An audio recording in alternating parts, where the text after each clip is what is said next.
এইটা হলো BMAT card. আর এইটা যার কাছে আছে এতে বাংলাদেশের নাগরিক, তার কাছে নাই রোহিঙ্গা। মানে যে তার কাছে এই কার্ডটা আছে বিএমএটি কার্ড, এতে বাংলাদেশে গেলে মোবাইল নিতে পারবো, বাংলাদেশে যাই মোবাইল চালাইতে পারবো। যে তার কাছে এই কার্ড নাই এ তারা নিতে হইতো না, চালাইতে হইতো না। মানে কি হইলো, এ তারা রোহিঙ্গা। তার কাছে নাই এ তারা রোহিঙ্গা।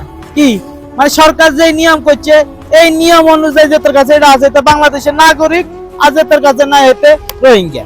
সোজা হিসাব, সুদ কম।